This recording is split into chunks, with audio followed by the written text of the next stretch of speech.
tiene la luz visible, tiene un espectro de longitud de onda que va entre los 380 nanómetros y los 750 nanómetros. Bajo los 380 nanómetros están los rayos ultravioleta y por sobre los 750 nanómetros están los rayos infrarrojos. La luz visible no tiene color, o sea, es incolora, nosotros no podemos ver color de la luz, ¿no es verdad? Sin embargo, podemos propiciar la difracción de la luz. Por ejemplo, lo que sucede naturalmente cuando ha llovido, está dejando llover, empieza a salir el sol, los rayos de luz pasan a través de las gotas de agua y entonces se produce un arco iris. Y uno ve estos colores. Ustedes juegan con un prisma también delante de una luz, pueden ver estos colores.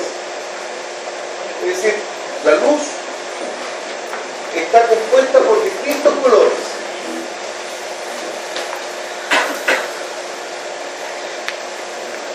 La presencia de luz entonces está relacionada con esta gama de colores.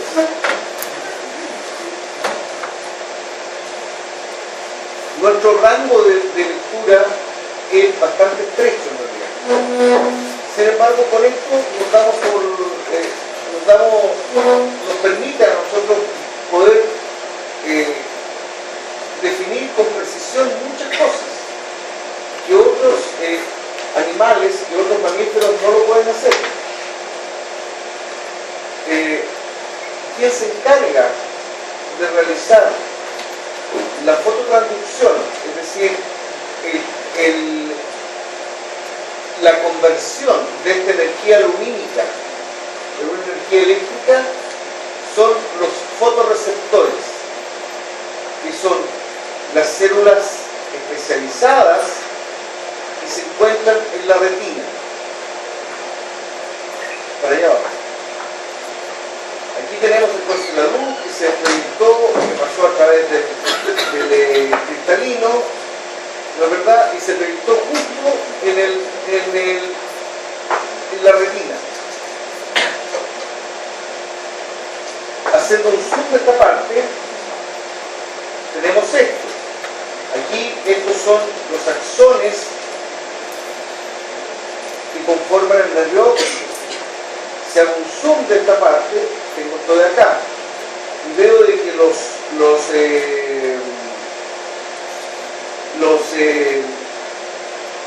fotorreceptores están en la parte, digamos, más posterior de la retina, insertos o muy cercanos al epitelio pigmentario,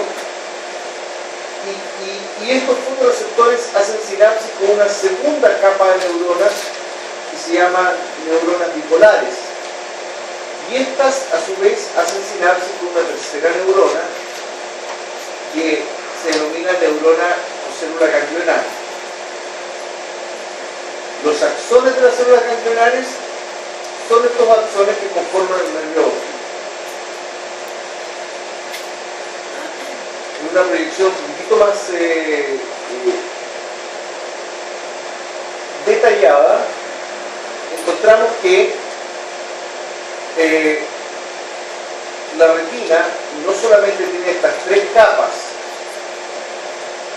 fotorreceptores, bipolares y ganglionares, sino que también tiene otras dos neuronas, que son las células horizontales y que son las células amacrinas, las que modulan la sinapsis entre el fotorreceptor y la bipolar, y entre la bipolar y la ganglionar respectivamente. La información lumínica viene desde acá. Fíjense lo curioso, miren lo curioso, porque esto podría llamar la atención. La luz viene desde acá afuera, atraviesa atraviesa todas las capas de la retina, se produce la fotorrecepción acá, estos son los receptores, aquí están los receptores, estos son los fotorreceptores, y después esa información es transmitida desde el fotorreceptor a la bipolar, desde la bipolar a la ganglionar, y la ganglionar es la que dispara los potenciales de acción. Esa información, reitero, es modulada de alguna manera por estas células que son las horizontales de esa maquinita.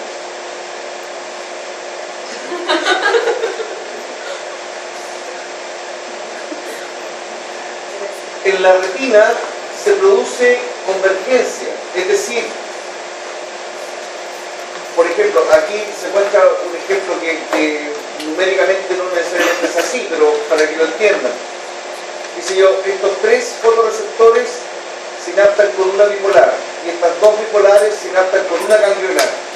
Entonces, la información que transmite esta ganglionar es integrada de toda la información que ha sido recibida por todos estos fotorreceptores. Existe una zona de la retina en donde, como yo les decía anteriormente, existe la máxima precisión y la máxima nitidez acerca de la imagen. Esa zona se llama fovea. Aquí, si ustedes se dan cuenta,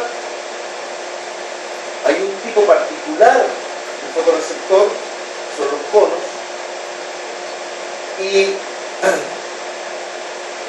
la convergencia en este lugar es prácticamente mínima. Es decir, el fotorreceptor se sinapta, por decirlo de alguna manera, con una bipolar y esta bipolar con una ganglionar. Por eso es que hay mayor precisión en la información lumínica que se está procesando. ¿Pero es como el desplazamiento de la ganglionar?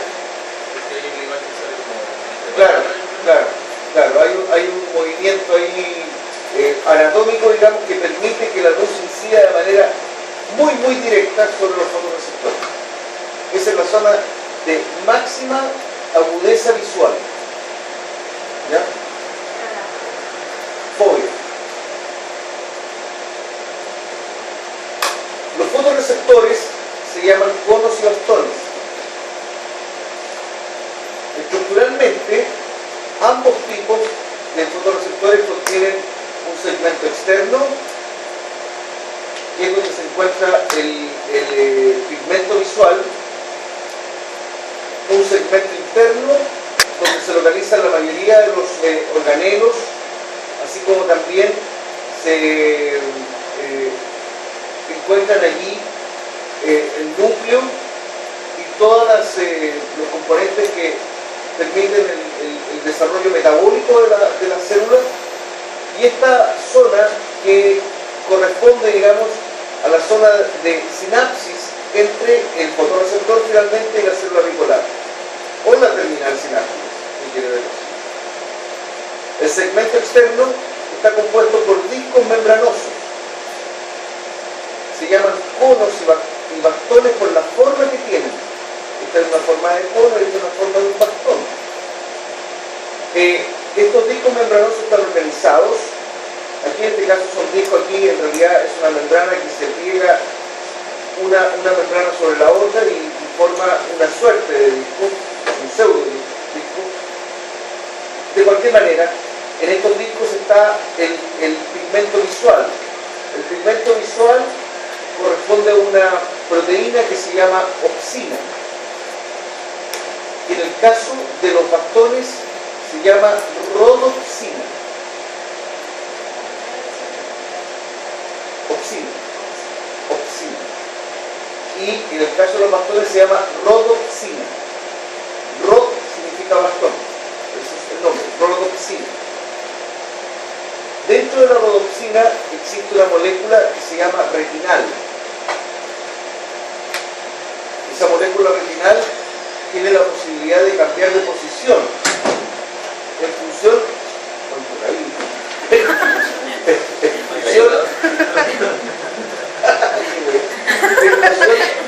en función de cómo se llama no, pero bien, presente aquí, bien, en función de la intensidad de luz, ¿de acuerdo? Algunas diferencias entre los conos y los bastones. Los Los bastones son más abundantes que los conos. Por cada un cono hay 20 bastones. Funcionan con poca luz. Se dice que funcionan con la visión escotópica, con poca luz. Por ejemplo, en la noche los bastones son mucho más importantes que en el día. No por eso en el día no van a funcionar. Los bastones son más importantes en la noche que en el día, porque funcionan con poca luz. Pero no por eso en el día no van a funcionar, funcionan un poquito menos. O sea, también tienen un funcionamiento por defecto, si no quiero ver. Participan de la visión en blanco y negro y tienen solo un pigmento visual. Visión en blanco y negro y permiten entonces ver contrastes. Me permite ver, me permite saber si que un elemento está delante de otro. Me permiten ver contraste, profundidad, me permiten ver la profundidad, me permiten ver el límite. Si usted se fija, por ejemplo, en la naturaleza no existen límites. Si a mí me dicen dibuje un árbol, ¿qué es lo que voy a hacer yo? Voy a dibujar una cosa así. Y es como si le hiciera un límite. ¿Me entiende? Es como si hiciera un límite. Pero en lo natural no existe límite. Yo no le puedo poner el límite a ella. No existe un límite, ¿me entiendes? ¿Me entiendes? No hay un límite, no existe límite. Sin embargo, ustedes pueden saber que yo estoy delante del pizarrón, porque pueden ver profundidades. Eso lo dan los bastones. Eso es lo que permiten los bastones. Permiten ver un contraste. Entonces me dicen, esto es más lumínico que esto que está acá. Entonces me permiten ver profundidad. Por otro lado, no, ahí la participación es principalmente de los conos. Los conos me permiten una visión de mayor agudeza, una visión de alta agudeza. Los conos participan de una visión de alta agudeza. Participan de la visión durante el día. Contienen 3 pigmentos visuales. Los 3 pigmentos son rojo, verde y azul. Tienen 3 pigmentos visuales, rojo, verde y azul. Mientras que los bastones tenían un solo pigmento. Negro. Negro. No, porque es ausencia o totalidad. Entonces el blanco, digamos, en el fondo es la ausencia del negro. ¿Me entiendes? En la fobia hay solo conos. Entonces,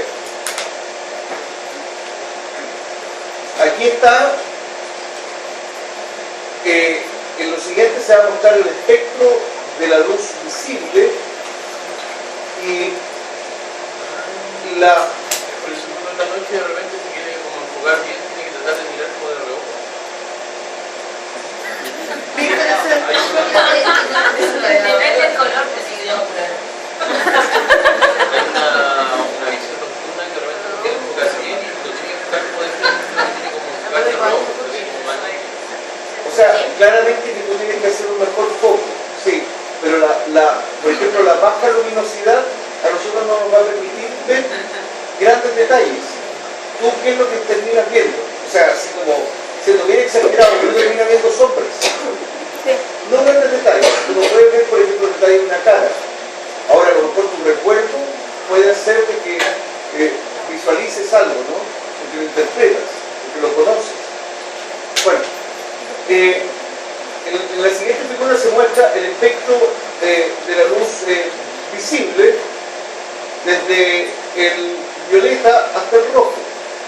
Y aquí están los pigmentos visuales con su máxima absorción. Por ejemplo, a ver, el rojo, ¿Qué no ve los colores? ¿tú no ves los colores? ¿Tú eres daltónico? Ya. Entonces esto es verde. Seguimos con el del año pasado.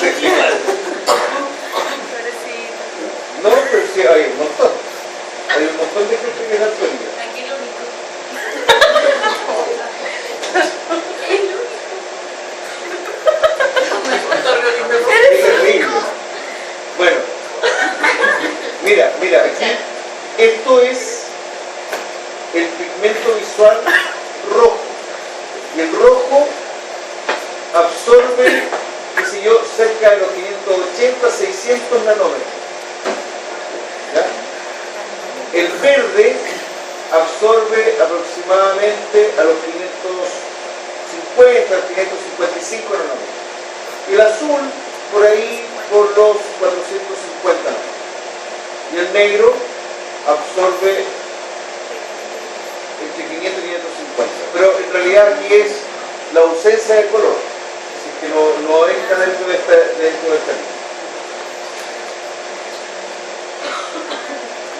Si nosotros fuéramos monocrómatas, es decir, solamente tuviéramos bastones, una imagen la veríamos así. Esta imagen la veríamos así. Los perros ven así. Y otros animales también. Si fuéramos monocrómatas, veríamos así. Si fuéramos dicrómatas, es decir, que tuviéramos solamente dos pigmentos visuales, entonces esta misma imagen la veríamos así. ¿Se fijan que cambia? Cambia no en el sentido de que sea otra imagen, sino que cambia en el sentido de que puedo ver más detalles. Y si fuera tricrómata, como lo somos, ¿cierto? Porque tenemos tres pigmentos visuales, entonces esta misma imagen la vemos con más detalle y veríamos esto. O sea, gracias a que somos tricrómatas, probablemente podemos aprender de que estos frutos rojos eran frutos, qué sé yo, que provocan, que pueden ser comestibles o que pueden ser tóxicos. Vengo a saber. Tricrómatas. No, pero el negro no se considera. El negro tiene que ver con los bastones. Entonces, ahora, se sabe que hay algunos primates, otros primates aparte de nosotros que también son tricrómatas. Por ejemplo, hay un mono, traté de buscar una imagen de un mono que se llama mono papión. Sí, pero hay uno que es como papión real, que una cosa así que tiene una melena blanca con unas rayas de color azul y rojo, que es como una especie de mantel, muy bonito. Ese mono es tricrómata. Ese mono es tricrómata. ¿Ah? Y probablemente sea mucho más evolucionado que el chimpancé, que no es tricrómata. ¿Entiendes? Ahora, ¿vieron Buscando Nemo? Sí. Cuando se cae el visor y lo van a buscar con la luz al fondo del mar, se encuentran con un pez que tenía una especie de linterna. ¿Ese pez ve en colores? ¿Cómo saben ustedes? ¿Cómo saben ustedes si ustedes nunca estaban en el fondo del mar? Lo que les quiero hacer reflexionar, jóvenes, lo que les quiero hacer reflexionar es que nosotros no podemos decir eso. Porque nosotros no hemos tenido la posibilidad de estar en el fondo del mar y nuestra capacidad es limitada. Es limitada a un rango de longitud de onda. No sabemos si es que podríamos llegar a ver colores en el fondo del mar. ¿Qué puedo saber? A lo mejor existen más colores de los que conocemos. Pero supuestamente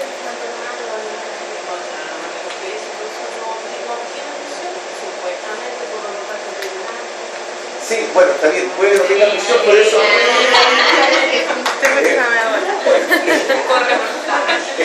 que pasa es que en las fuerzas no van a hacer cosas. Oye, pero se supone que ¿quién ha podido llegar al fondo del mar? ¿No? O sea, porque tú llegas, ¿cómo se llama? Han llegado a cierta altura, pero no pueden bajar a más de no sé cuántos metros, no tengo idea de cuántos son, pero no pueden llegar al fondo, en la parte más profunda del mar. Por una cuestión de decisiones, etc. Por supuesto, se no tiene idea. La verdad es que no sabemos tampoco si existen otros colores. No sabemos si existen otros colores. Porque nuestra capacidad es tricrómata, a lo mejor en 1000 millones de años más, cuando seamos mucho más evolucionados, por supuesto no vamos a estar acá. Esta clase va a a ser distinta, entonces van a decir, y ahora los tetracrómatas, qué sé yo, porque esta combinación de opsinas, esta combinación de pigmentos visuales, me permiten a mí ver todos los colores que conozco. ¿Me entienden? Miramos esto. Y entonces, en función, porque en este punto, por ejemplo, en los 600, a ver, aquí es más fácil. En los 500 nanómetros se absorbe parte del verde y parte del azul.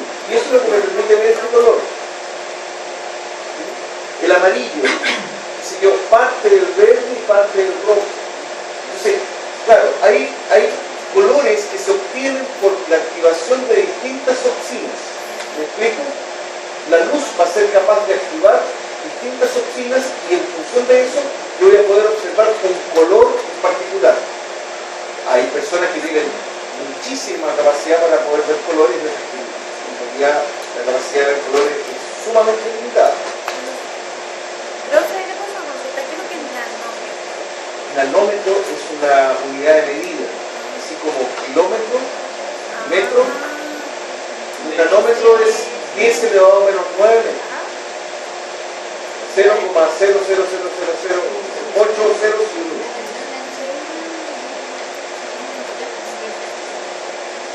¿Ah? Dime neutro. No, neutro. Neutrón.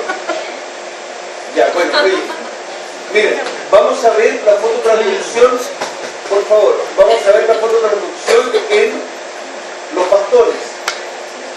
¿Ya? Vamos a ver cómo funcionan los bastones y cómo es que producen el cambio de esta energía lumínica en una energía química, en este caso que va a ser la descarga de ciertos neurotransmisores. Miren lo siguiente, o piensen en lo siguiente. Dijimos que los bastores funcionaban con baja intensidad de luz. Es decir, quiere decir que en baja intensidad de luz están sinaptando y están comunicándose, ¿cierto?, con las células bipolares, que son las que están en el segundo segmento, de la segunda capa de neuronas de la retina. Entonces, en la oscuridad, la rodopsina está inactiva. Como está inactiva, los niveles de GMP cíclico también están altos, están elevados. Y este nivel alto de GMP cíclico permite que este canal de sodio, que es dependiente de GMP cíclico, esté abierto. Eso es oscuridad. La producción está alta. No es que esté alta ni que esté baja, sino que está inactiva. Inactiva. ¿Ya? El hecho de que la rodopsina esté inactiva implica de que los niveles de GMP cíclico están altos. Como están altos, este canal de sodio, que es dependiente del GMP cíclico, está abierto y por lo tanto está ingresando sodio. Y por otro lado, está saliendo potasio. ¿Qué le está pasando entonces a esta membrana? Se está despolarizando. Es decir, en oscuridad, el fotorreceptor pastor se encuentra despolarizado. Entonces, mira lo curioso. ¿Qué es lo que hemos aprendido hasta el momento? Lo que hemos aprendido hasta el momento es que cuando existe un estímulo, la membrana se despolariza. Pero aquí no está el estímulo. Es decir, en reposo, el bastón está despolarizado. ¿Ya? No lo vayan a confundir. Estando despolarizado, entonces se está provocando que exista descarga de neurotransmisores hacia la neurona bipolar. ¿De acuerdo? Ahora, cuando la luz llega e incide sobre esta rodopsina, entonces este retinal, que es la molécula que está inserta en la rodopsina, se activa. El retinal, que es la molécula que está presente en la rodopsina, se activa. Al activarse esta rodopsina, se produce un descenso en la cantidad de GMP cíclico. Como se produce un descenso, entonces este canal de sodio que es dependiente del canal cíclico se cierra. Por tanto, el sodio no puede entrar. El canal de potasio sigue liberando potasio. Por lo tanto, la membrana, ¿qué le va a pasar? Se hiperpolariza. Porque no está entrando sodio y el potasio está saliendo. Se está haciendo la parte interna más negativa. Se hiperpolariza. Como se hiperpolariza, entonces la descarga de neurotransmisores disminuye. ¿Me entienden? La luz se va y entonces el retinal vuelve a su estado inactivo. ¿Ya? ¿Entienden? Ya, eso es lo que va a pasar entonces en la fototransducción. De eso se trata la fototransducción. En el caso particular de los bastones, en reposo, estos se encuentran despolarizados. Y mira lo que está sucediendo.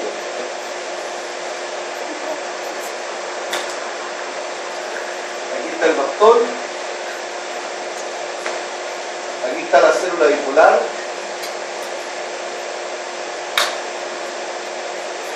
Aquí está la célula ganglionar. ¿Ya? El bastón está despolarizado, y siguió a menos 40 milivolts, porque está inactivo. Esto es oscuridad. La La luz. rodoxina era esa proteína que usted decía que se movía, ¿no? La rodoxina es la proteína que contiene el retinal. Yo no quiero entrar en mucho detalle porque en realidad el retinal tiene una posición molecular, así que no quiero entrar en ese detalle, me da lo mismo. En la oscuridad, entonces esto está a menos 40 milivolts, está despolarizado, por lo tanto está descargando neurotransmisores que van a provocar sinapsis sobre la bipolar. La bipolar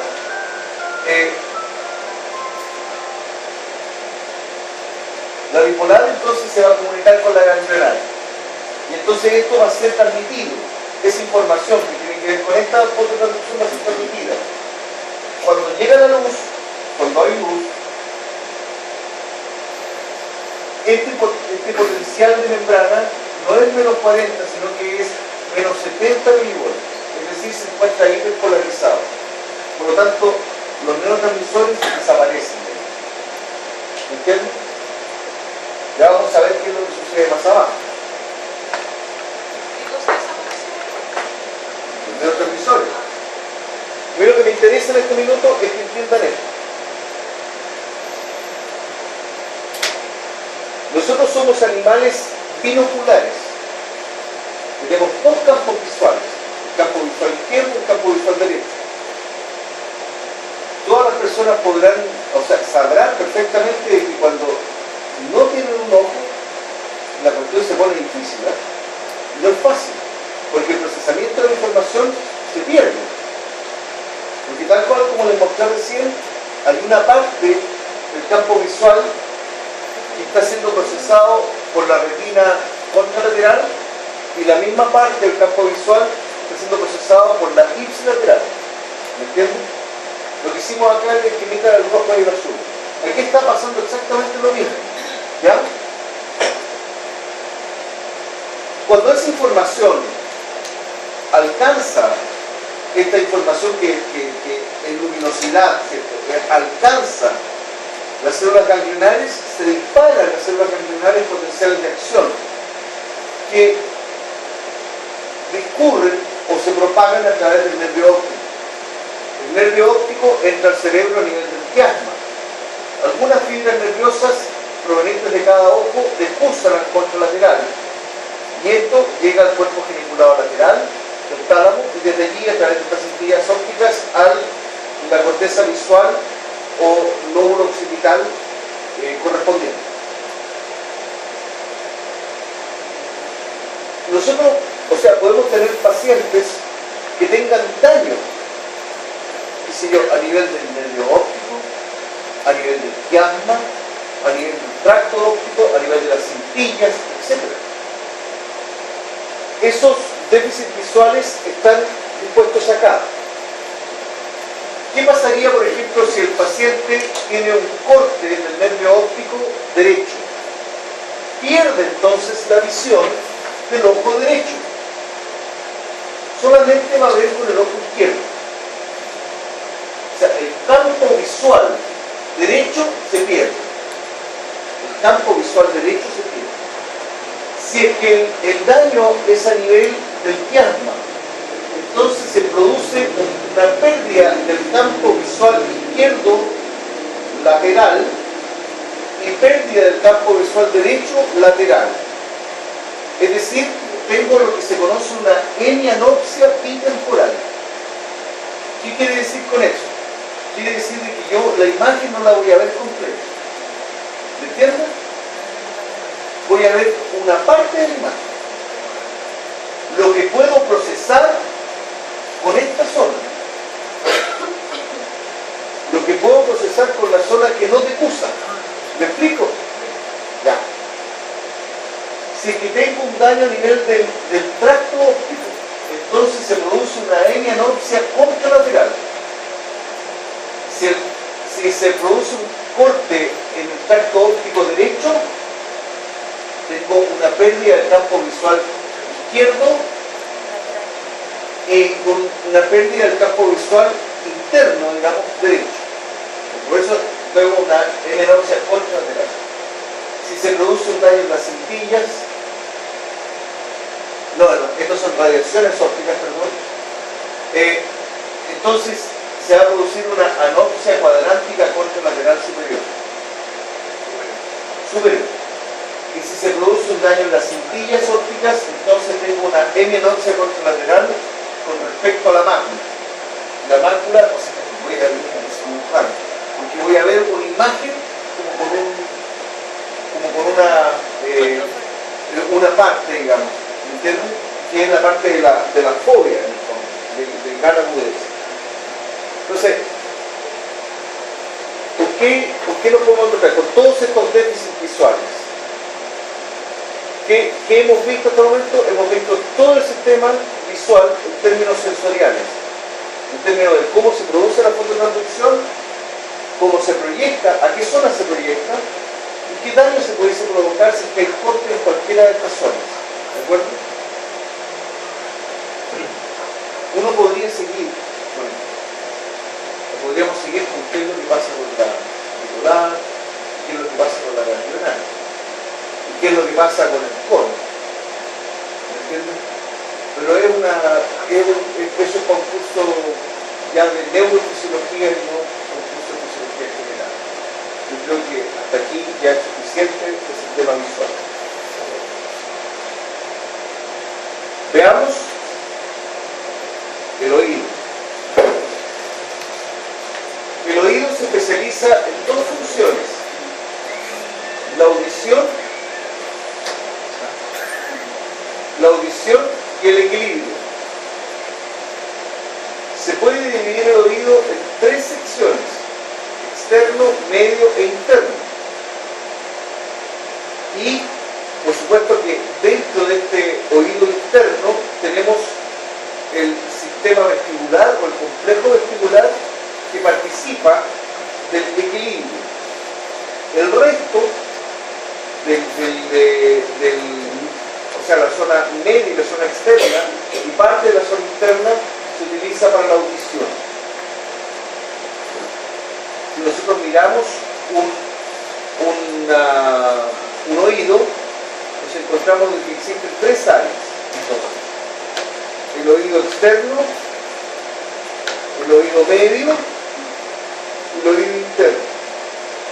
El oído externo corresponde a la oreja o pabellón auricular y de una forma característica, ¿cierto? Y tiene una serie de recovecos que lo único que hace es capturar las ondas sonoras que viajan por el aire y las confluyen hacia el canal auditivo para que esas ondas sonoras, ¿cierto?, al moverse en el aire, al viajar en el aire, empujen a esta membrana que es la membrana timpánica o tímpano. Esta membrana timpánica lo que hace, en el fondo, Al moverse es mover toda esta cadena de huesecillos. Pero también sirve como límite entre el oído externo y el oído medio.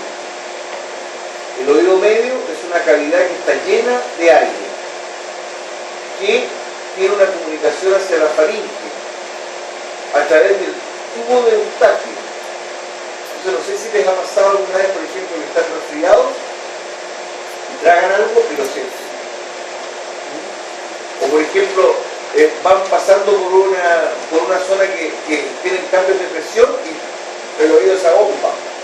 Entonces lo que hacen es apretar la glotis, qué sé yo, y apretar la nariz y con ello provocar una descompresión. Esta cavidad está llena de aire. Conecta la faringe a través de esta tubo de Eustaquio o trompa de Eustaquio.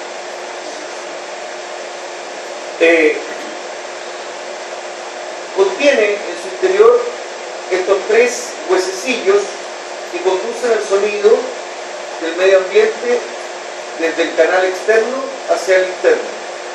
Están relacionados así: martillo, yunque y estribo. Al moverse esta membrana timpánica se va a mover el martillo. Al moverse el martillo se mueve el yunque, y al moverse el yunque se mueve el estribo. Los nombres tienen que ver con la forma que tienen, ¿no es verdad? Y este estribo está unido ¿qué digo? Conectado con una ventana que se llama ventana oval. La ventana oval, a su vez, ¿cierto? Es el límite entre el oído medio y el oído interno. Ahora, dentro del oído interno tenemos dos tipos de estructuras: las que corresponden al aparato vestibular, que están relacionadas con el equilibrio, posición y equilibrio, y lo que corresponde a la cóclea o caracol, que tiene receptores sensitivos para la audición.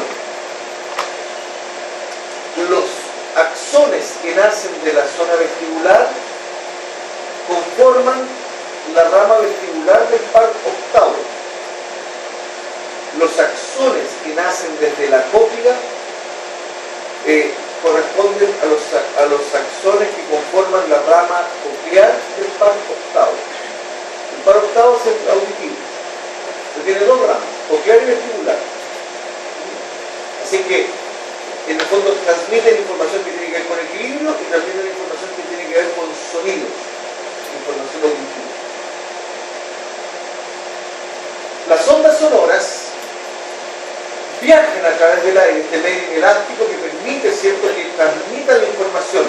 Por ejemplo, yo en este minuto estoy haciendo pasar aire por mis cuerdas vocales, estoy vocalizando con mi cavidad oral, estoy moviendo la lengua, estoy vocalizando y estoy sacando aire, compresiones y descompresiones de aire, que si uno las viera serían ondas que viajan por el aire y que son captadas, ¿cierto?, por este conducto auditivo.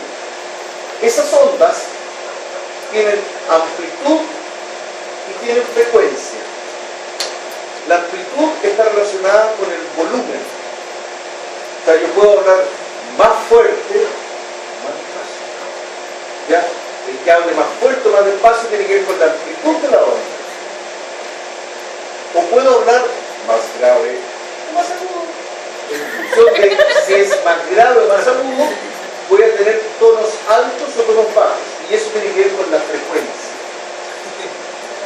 ¿Ya? Por ejemplo, ustedes pueden ver en un piano, ustedes pueden ver en un piano de que existen, no sé cuántas teclas en un piano, tengo que es un tipo de piano.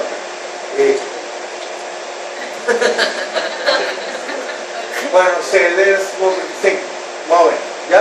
Entonces, tú puedes encontrar que al pasar la mano por el piano encuentras sonidos que son muy agudos y sonidos que son muy graves. ¿Ah? Esa manifestación, digamos, de sonidos agudos o graves también está organizada a nivel del sistema auditivo.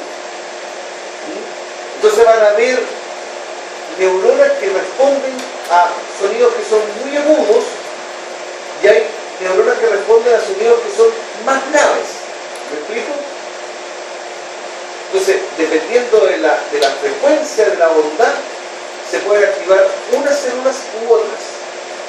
Ahora, por supuesto que si yo estoy escuchando el concierto de la Filarmónica, estoy escuchando un oboe por allá, un trombón por acá, un bombo, no sé qué, un timbal, no sé, etc. Estoy escuchando muchos sonidos. Yo soy capaz de distinguir esos sonidos. Es decir, este sistema es tan exquisito que permite de que todos esos sonidos que tienen distintas frecuencias sean ¿cómo se llama?, enviados como patrones de potencial de acción a nivel de la corteza y yo pueda interpretar esos sonidos. Entonces usted puede escuchar una filarmónica y perfectamente puede distinguir todos los sonidos que hay. ¿Cómo se produce la transmisión del sonido a través del oído? Bueno, lo primero, como decíamos recién, es que estas ondas sonoras, que son compresiones y descompresiones del aire, empujen al tímpano para que se mueva la cadena de huesecillos. Se mueve la cadena de huesecillos y con ello se mueve la ventana oval. Esta ventana oval limita entonces la entrada a la cóclea. La cóclea es una especie de caracol que contiene en su interior un líquido. Este líquido se llama perilinfa. La perilinfa y este conducto que está acá, que es por donde toca, digamos, la ventana oval, este conducto se llama conducto vestibular. Y el conducto que va por el otro lado, ¿sí?, se llama conducto timpánico. ¿Ya? Porque ustedes pueden ver de que tiene una separación, hay algo que separa esta zona de esta de acá. Esta zona de acá se llama conducto vestibular y esta zona de acá se llama conducto timpánico. ¿Quién está en medio de estos dos conductos? Es esta membrana, que se llama membrana basilar. La membrana basilar es una membrana que es flexible. Y que, entonces, fíjense lo que va a suceder. Yo estoy promoviendo el movimiento de la ventana oval. Al moverse la ventana oval, se está empujando el líquido que hay en el interior de este conducto vestibular. Y al moverse el líquido, se van a provocar ondas, ahora líquidas. ¿Me explico? Y esas ondas líquidas, lo que va a suceder es que van a mover a esta membrana basilar, que es una membrana flexible. Entonces, se mueve la onda y eso va a hacer de que la membrana también se mueva en función de la onda líquida. ¿De acuerdo? Hasta ahí estamos bien. Ya. Me voy a saltar esto porque yo creo que es más importante lo que es. Aquí está la membrana, aquí está la membrana basilar, aquí. Esta es la membrana basilar. Si yo hago un zoom de esta parte, voy a hacer un zoom de esta parte, me voy a encontrar con esto. Allí está la membrana basilar, y esta es la membrana basilar. Sobre la membrana basilar están estas células que se llaman células de soporte. Estas células de soporte soportan, valga la redundancia, a las células ciliadas, que son las células que producen efectivamente la transducción sensorial. Las células ciliadas tienen, valga la redundancia, cilios. Es un soma con cilios, así. Estos cilios están en contacto con otra membrana que se llama membrana tectorial o tectórica, la cual no es flexible, es bastante rígida. Entonces, los cilios, tectorial o tectórica, los cilios están en contacto con esta membrana, ¿ya? Entonces, ¿qué va a suceder? Cuando se mueve el cilio, o sea, perdón, cuando se mueve la membrana basilar, se mueve la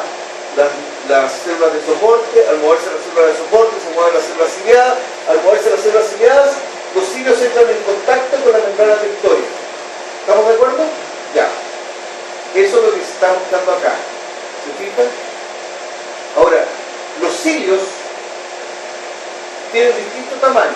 Hay un cilio que es el cilio principal, que es el cilio más grande.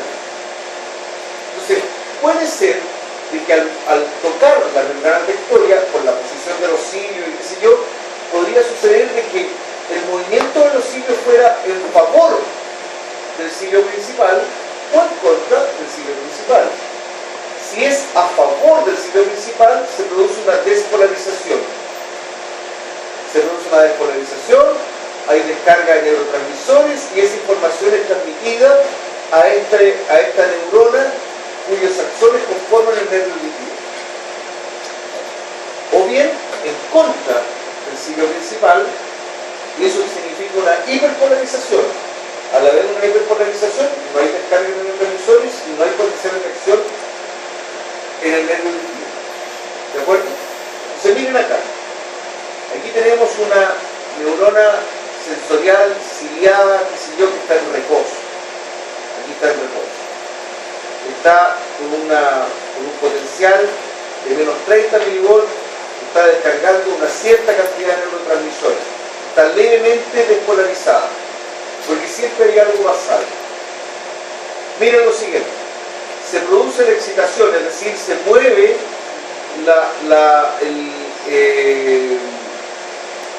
se mueven los cilios hacia el cilio mayor. Se produce una despolarización de la membrana. ¿Qué sucede con la descarga de potenciales de acción? Aumenta. Se mueve los cilios en contra del cilio principal. Se produce una inhibición, una hiperpolarización. ¿Qué es lo que sucede? La descarga de potenciales de acción disminuye. ¿De acuerdo? Le devuelvo 30 segundos.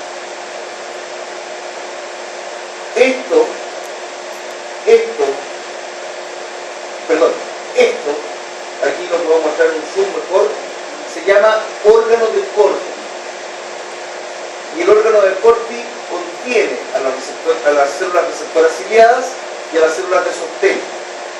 El órgano de Corti está por sobre la membrana basilar y está cubierto por la membrana tectoria. Y entonces, al moverse uno, va a entrar en contacto con el otro.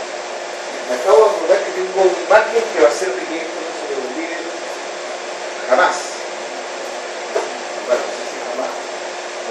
Por lo menos, cuando lo vayan a ver, van a decir, Estamos diciendo que las células ligadas cuando se mueven a favor del ciclo mayor o del menor producen un fotonismo, como se llama potencial de acción, por eso producen un efecto. exacto. Tiene que ver con lo que tocan arriba con la membrana tectórica. Estamos hablando del movimiento de los cilios, no que se está tocando arriba. Es que el movimiento de los cilios es gracias a ese contacto. Claro, exacto, muy bien. Mira, voy a mostrarte una imagen que yo creo que va a ser recibidora y te vas a acordar de esto por el resto de tu vida. Esperen un segundo. Estoy aquí, documento.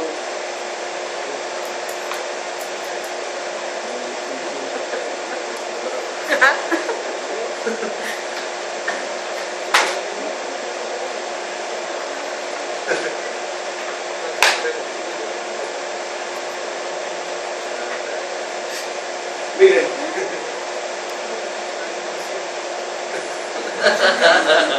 Eso. Parece una película porno, pero no es.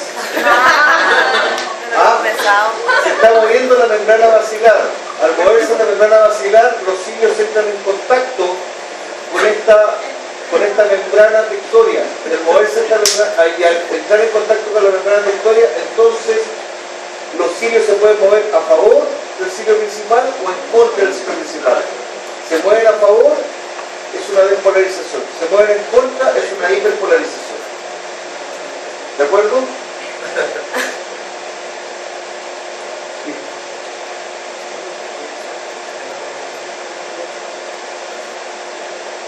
Ahí está. Esto es solamente para mostrarles de que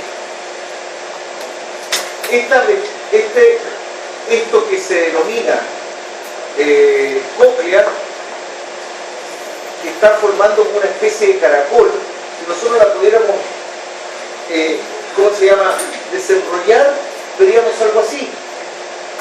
Entonces encontraríamos de que dentro de la membrana basilar van a haber, qué sé yo, tamaños distintos. Esta zona es mucho más ancha, esta de acá. ¿Lo ven o no? Ah, bueno, verdad. La cóclea, al desarrollarla, quedaría algo así. ¿Ya? Aquí está la membrana basilar. La membrana basilar también tiene una zona que es más ancha y una zona que es más angosta. Esta zona más angosta se llama el hipotrema. Eso quizás es importante recordar. El hipotrema. Ok. Entonces estamos hasta acá.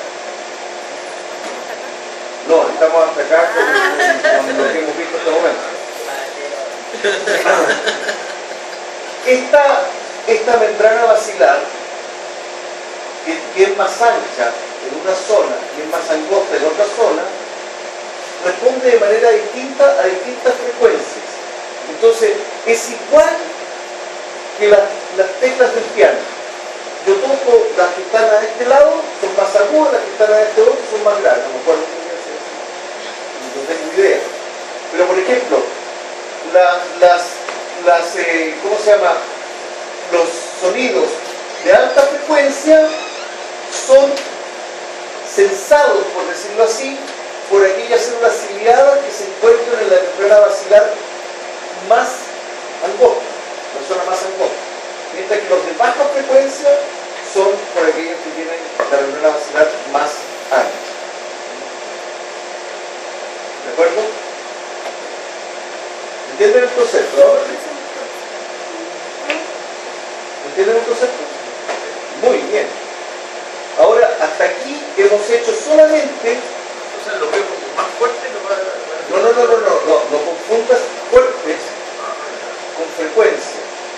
La frecuencia tiene que ver con que un tono sea más grave o sea más agudo. Tiene más frecuencia o menos frecuencia. ¿De acuerdo? ¿Entienden, no? Lo fuerte es el volumen. El volumen tiene que ver con la amplitud de la onda. ¿Ya? Lo que hemos visto es la transducción sensorial a nivel auditivo. ¿Sí? Ahora sí, una voz de pito la sentiríamos en la parte más delgada. Con la parte más delgada. La voz más ronca la veríamos en la parte más Claro, claro. Pero por ejemplo, si nosotros tuviésemos la oportunidad, por ejemplo, de ver qué es lo que pasa con la membrana basilar en un concierto, o sea, veríamos que se mueve por aquí, se mueve por allá, etc. Si es que uno quiere verlo así, imagínense lo siguiente.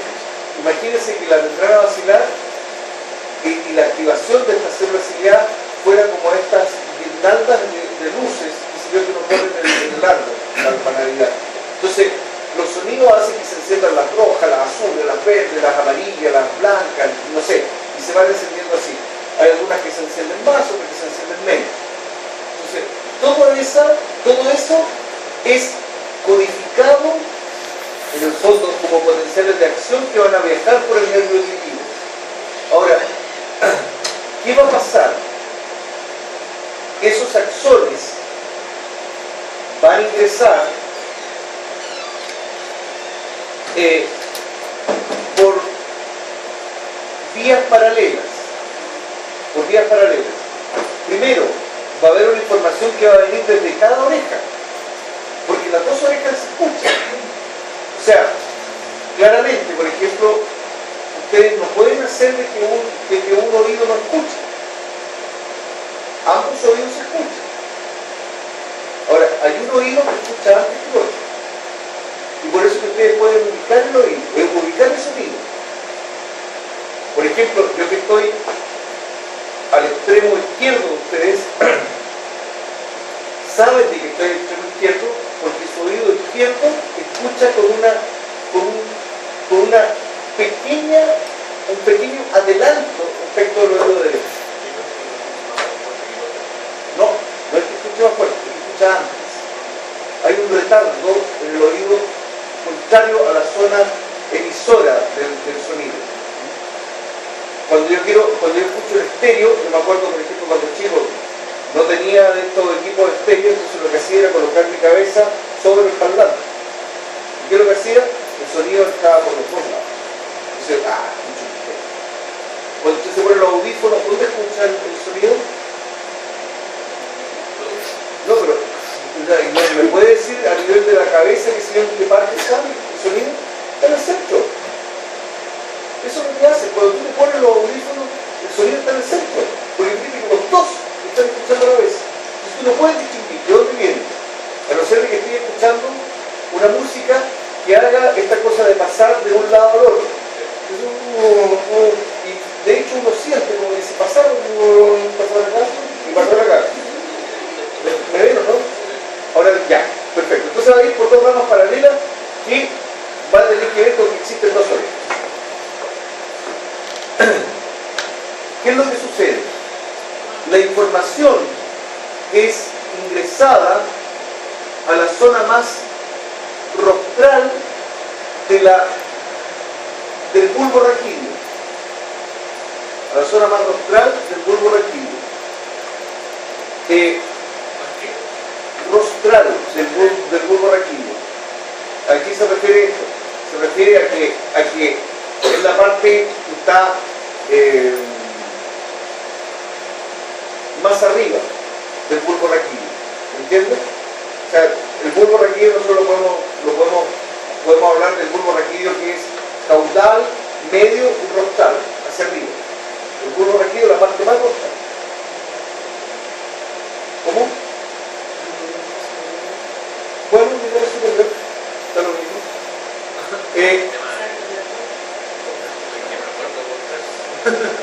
De rostro.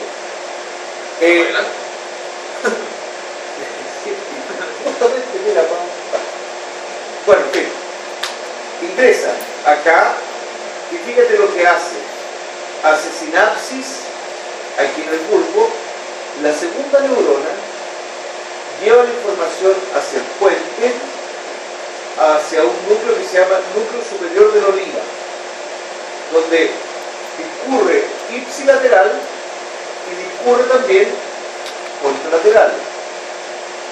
Ipsi y contralateral van a llegar hasta el colículo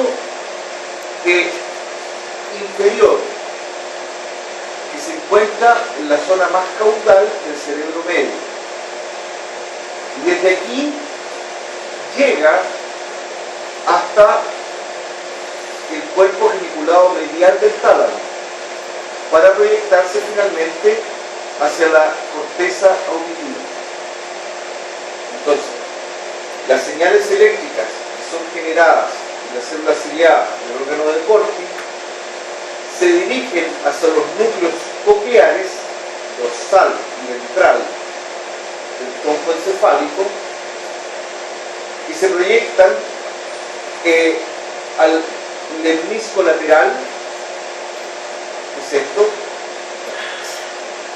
Llegando a través de distintos núcleos de relevo, como son estos núcleos